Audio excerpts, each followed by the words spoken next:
ಶ್ರೀನಗರ್ ಲಾಲ್ ಚೌಕ್ ಮ್ಯಾಗ ಒಂದು ಟೈಮ್ದಾಗ ಪಾಕಿಸ್ತಾನ ಜೆಂಡ ಹಾರ್ತಿತ್ತು. ಸೊ ಇವತ್ತು ನೋಡ್ರಿ ನಮ್ಮ ಭಾರತ ಧ್ವಜ ರಾತ್ರಿ ಸುನ್ನಕ್ಕೆ ಹಾರ್ತದ. ಇದಕ್ಕೆ ಕಾರಣ ಯಾರಂತೇಳಿ ಕಮೆಂಟ್ ಮಾಡ್ರಿ. ನಮ್ಮ ಲದಾಖ್ ರೈಡ್ದು ಡೇ 4 ಮಿನಿ ಬ್ಲಾಗ್ಗೆ ಎಲ್ರಿಗೂ ಸ್ವಾಗತ. ಸೊ ನಾವು ಇವತ್ತು ಎಲ್ಲಿದ್ದೇವಪ್ಪ ಅಂದ್ರೆ ಶ್ರೀನಗರದಾಗ. ಮುಂಜಾನೆ ನಾಷ್ಟ ಮಾಡೋಕೆ ಕಾಯಿಪಲ್ಲೆ ಇದ್ದಿಲ್ಲ, ಹೋಗಿ ಕಾಯಿಪಲ್ಲೆ ತೊಗೊಂಡು ಬಂದು ನಾಷ್ಟ ಮಾಡೋಕೆ ರೆಡಿ ಮಾಡಿದೆವು. ಸೊ ನಾವು ನಾಷ್ಟ ರೆಡಿ ಮಾಡ್ತಾನೆ ಎಲ್ಲರೂ ಫ್ರೆಶಪ್ ಆಗಿ ಬಂದರು. ಅಷ್ಟು ಮಂದಿ ಕೂಡಿ ನಾಷ್ಟ ಮಾಡಿದೆವು. ಅಷ್ಟು ಮಂದಿ ನಾಷ್ಟ ಮುಗಿಸ್ಕೊಂಡು ಶ್ರೀನಗರದಾಗ ಒಂದಿಷ್ಟು ಪ್ಲೇಸಿಗೆ ಹೋಗೋದು. ನಾವು ಫಸ್ಟ್ ಹೋಗೋ ಪ್ಲೇಸ್ ಯಾವ್ದಪ್ಪ ಅಂದ್ರೆ ದೂದ್ಪತ್ರಿ ಅಂತೇಳಿ. ಸೊ ನಮ್ಮ 6 ಕಾರ್ ತೊಗೊಂಡು ನಾವು ದೂದ್ಪತ್ರಿ ಕಡೆ ಹೊಂಟೆವು. ದೂದ್ಪತ್ರಿಗೆ ಹೋಗ್ಬೇಕಾದ್ರೆ ಒಬ್ಬರಿಗಿಂತ ಒಬ್ಬರು ಹೀರೋ ರೆಡಿ ಆದಂಗೆ ಆಗಿರೋ ಹೊಸ ಮಂದಿ.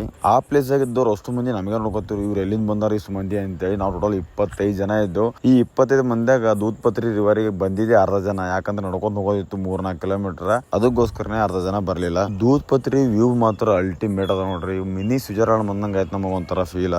ಅರ್ಧ ಜನ ನಡ್ಕೋತ ಹೋಗೋದಾಗ ನಾವು ದಮ್ಮಿಗೆ ಬಂದಿದ್ದೆವು. ಹೋಗಿ ಪ್ಲೇಸ್ ನೋಡ್ಕೊಂಡು ಅಲ್ಲೇ ಸ್ವಲ್ಪ ಮ್ಯಾಗಿ ಕಾಫಿ ಕುಡಿದ್ವಿ. ಸೊ ಬರ್ಬೇಕಾದ್ರೆ ಮಳಿ ಬಂದಂಗ ಆಯ್ತು. ಬರೋ ಟೈಮಿಗೆ ಬೈಕ್ ನಾಗ ಬಂದೆವು. ರಿಟರ್ನ್ ಕಾರ್ ಪಾರ್ಕಿಂಗ್ ಬಲ್ ಬಂದು ಕಾರ್ ತಗೊಂಡು ನಾವು ಶ್ರೀನಗರ್ ಡಾಲ್ ಲೇಕ್ ಕಡೆ ಹೊಂಟೆವು ಹೊಸ ಮಂದಿ ಕೂಡಿ. ಡಾಲ್ ಲೇಕಿಗೆ ಬಂದು ಶಿಕಾರ್ ರೈಡ್ ಹೋಗ್ಬೇಕು ಅನ್ಕೊಂಡೆವು. ಸೊ ಒಂದು ಬೋಟಿಗೆ 700 ರೂಪಾಯಿ ಅಂತ 5 ಜನ ಹೋಗ್ಬೋದು. 45 ಮಿನಿಟ್ಸ್ ಒಯ್ತಾರಂತ ಒಳಗ. ನಾವು 5 ಬೋಟ್ ಮುಗಿಸಿದ್ವು. 5 ಬೋಟ್ದಾಗ ಹೊಸ ಮಂದಿ ಸೇರಿ ಫುಲ್ ಶಿಕಾರ್ ರೈಡ್ ಮುಗಿಸ್ಕೊಂಡು ವಾಪಸ್ ಬಂದೆವು. ಇಲ್ಲಿಂದ ನಾವು ನೆಕ್ಸ್ಟ್ ಹೋಗೋ ಪ್ಲೇಸ್ ಬಾಳ ಫೇಮಸ್ ಅದು ಶ್ರೀನಗರದಾಗ. ಅದು ಯಾವ್ದಪ್ಪ ಅಂದ್ರೆ ಲಾಲ್ ಚೌಕ. ಸೊ ಈ ಲಾಲ್ ಚೌಕದಾಗ ಒಂದ್ ಟೈಮ್ದಾಗ ನಮ್ ಭಾರತ ಧ್ವಜ ಹಾರಿಸಕ್ಕೂ ನಮ್ ಕಷ್ಟ ಆಗ್ತಿತ್ತು. ಇವತ್ತಿನ ದಿನಲೇ ಒಂದಲ್ಲ ಎಷ್ಟು ಧ್ವಜ ಹಾರಿಸ್ರಿ ಯಾರು ಕೇಳೋರಿಲ್ಲ.